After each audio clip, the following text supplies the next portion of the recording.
good morning. We're here in Mineola, Texas, and we're going to bring another great walking tour to you here this morning.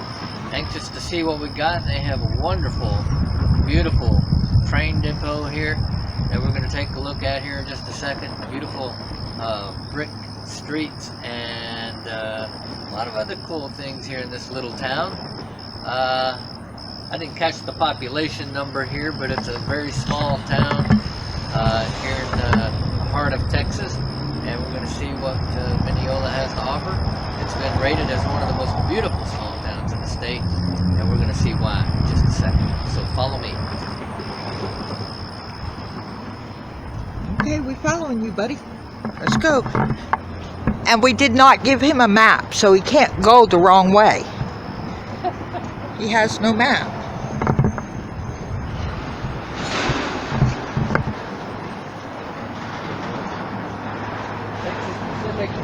Railway. Are you going in? Oh no, you can't go in. Get down from there. Come on. Come on. Put your hat back on. Your hair's standing up. You can't go in there. It's locked. I got a little padlock up there. Keep people like you from going in there. Rascals like me. Go that way. The city's fortunes have been tied historically to railroads. It was born in the summer of 1873 as the Houston and Great Northern, later International and Great Northern, and Texas and Pacific lines raced to a predetermined crossing point. The city of Mineola was incorporated in 1877. Its rail success continued as the Missouri, Kansas, and Texas lines extended into Greenville in 1881. Alright, let's take a look inside.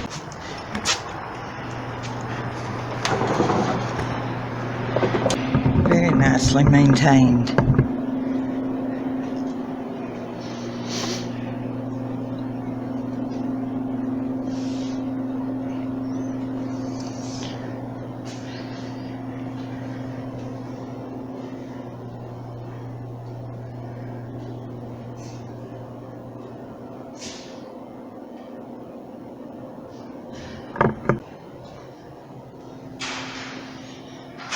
And a miniature train display.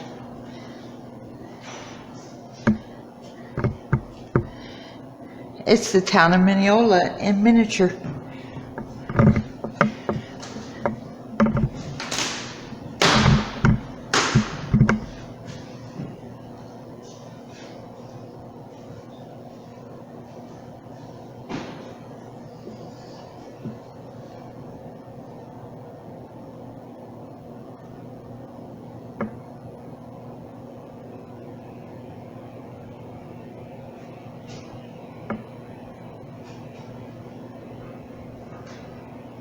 Isn't that just too cute? Oh look, here comes another one. Okay, now that is too cute.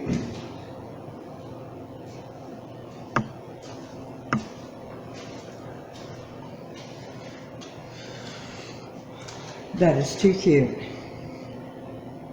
All aboard! Comes the train. There it goes.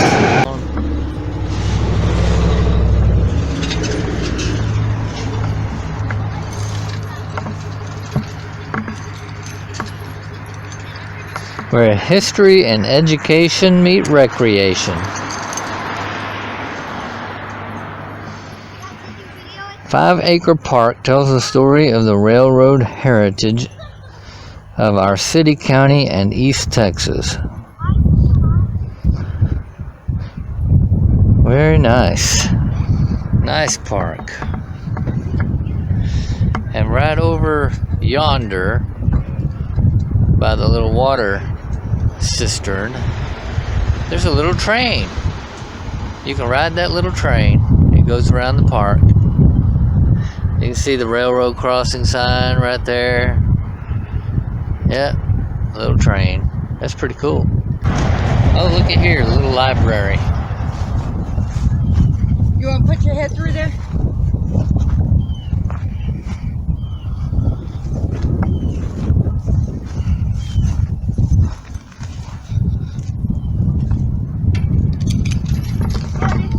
Yes, you put little books somewhere in here. Let's see where they put the books. This is little free library. Oh, look. Oh, that comes down. Okay, it's kind of. Oh, that's an old newspaper stand they turned into a library. Awesome. Okay. Taking off. Oh, It's got a cute little whistle. yeah, they're getting ready to take off.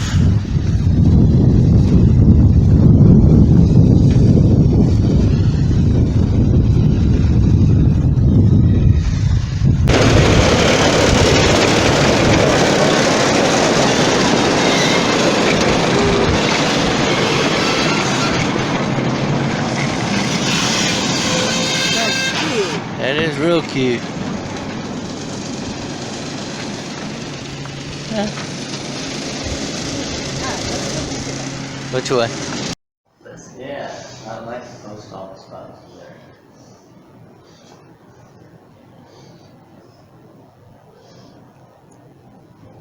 And another, I don't know, are you from Dallas? Well, yeah, originally, yeah. Oh, where do you live now? East Texas, off near Cedar Creek Lake. Pardon? Near Cedar Creek Lake. Oh, okay. And today's, it is 11:35. Awesome. So what brings you to Mineola today? Oh, we just wanted to get out. And, Our YouTube channel. yeah, we heard that Mineola's. Mineola is Yeah. absolutely gorgeous. Yeah. And so we visit small towns and video their historic districts Oh, yeah. so that our friends and families and whatnot can see the areas that we visit. Oh. That is a mailbox, the back side of a mailbox. And you can see people's names on there that they rented these boxes out.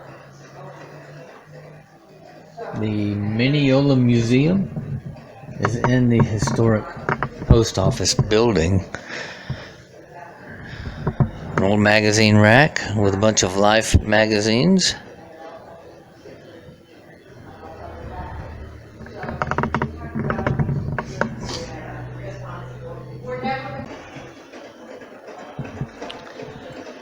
This is really neat.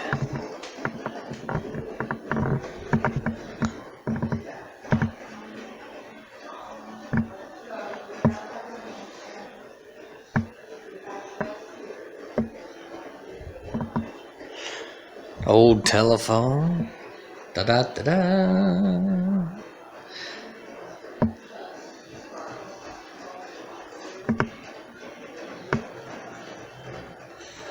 The Select is the local movie theater house. It is still operational. Built, I think I saw sometime in the 1920s. It is the oldest still operational movie house in the state of Texas, evidently.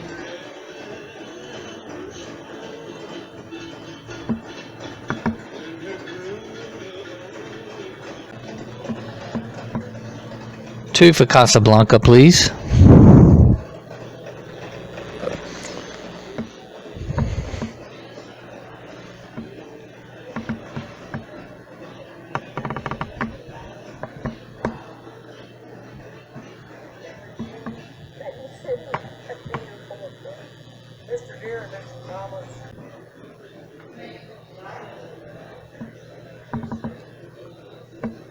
This is really awesome.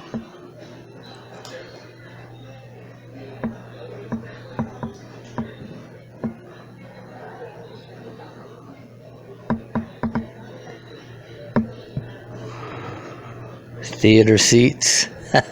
The cameras are Incredible. Check those out. Beautiful masterpieces of history.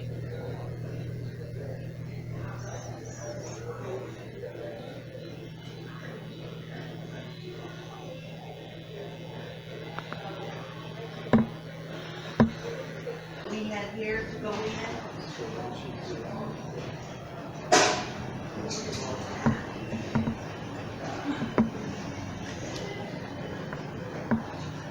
Santa House.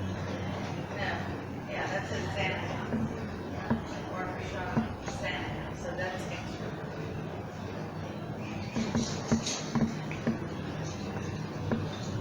Right? That goes in the office. This is the Santa. Unless one of the workers guys.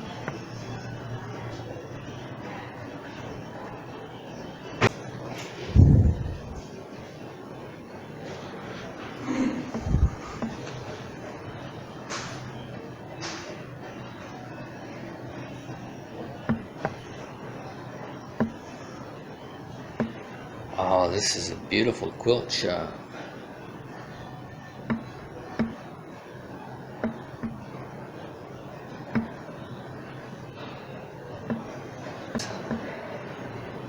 At one time, maybe they were the Mariners.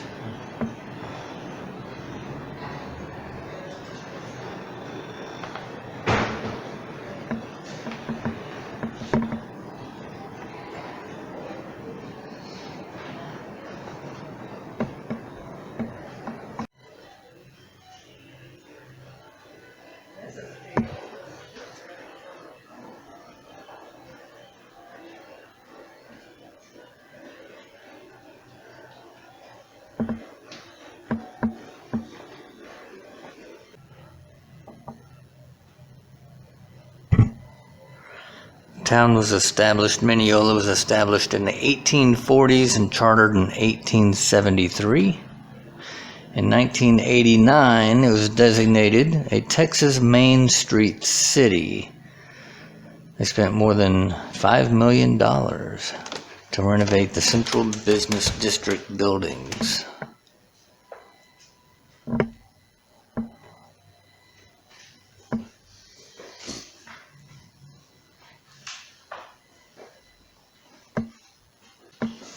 Oh no, it was abandoned in the late 1900s and demolished shortly after 2000.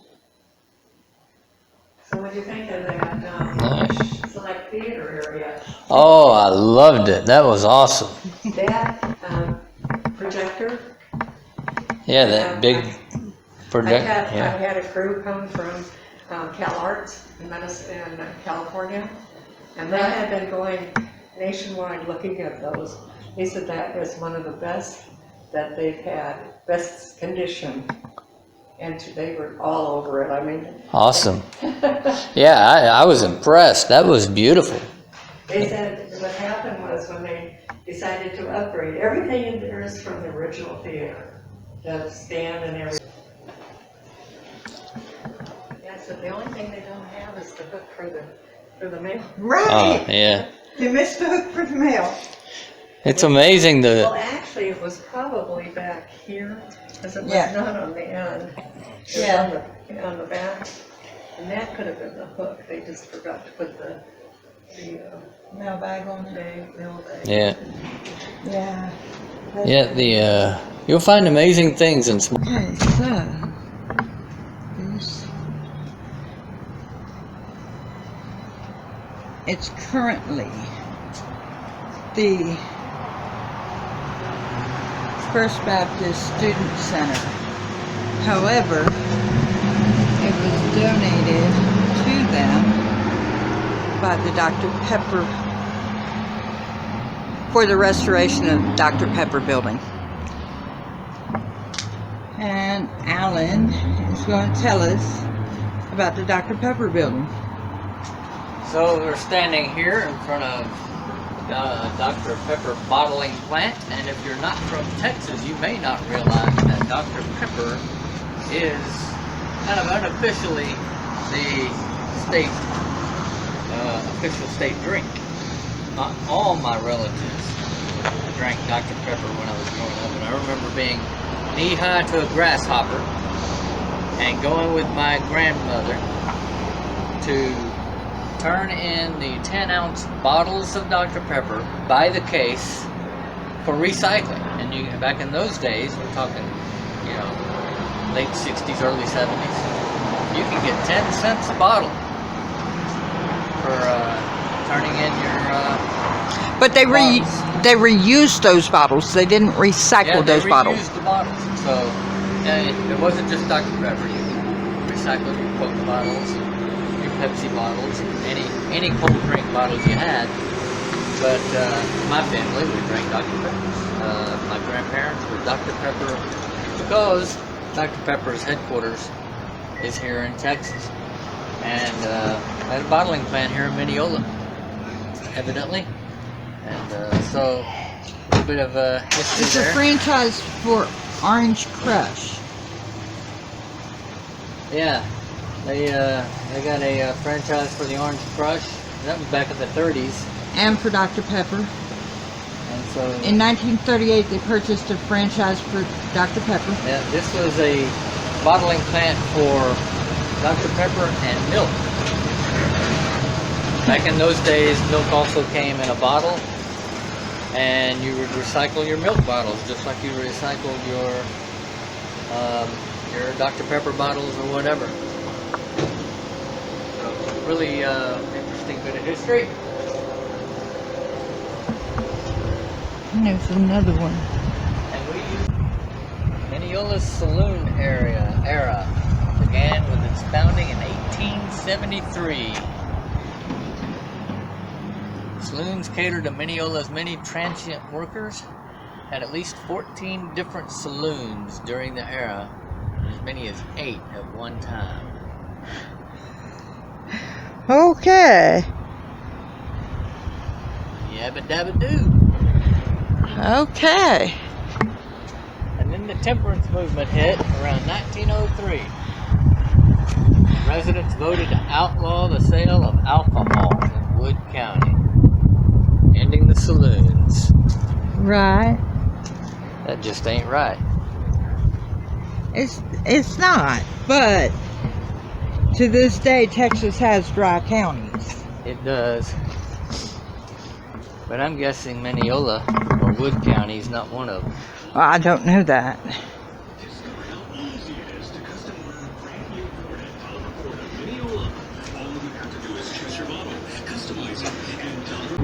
There's an address on that card, though.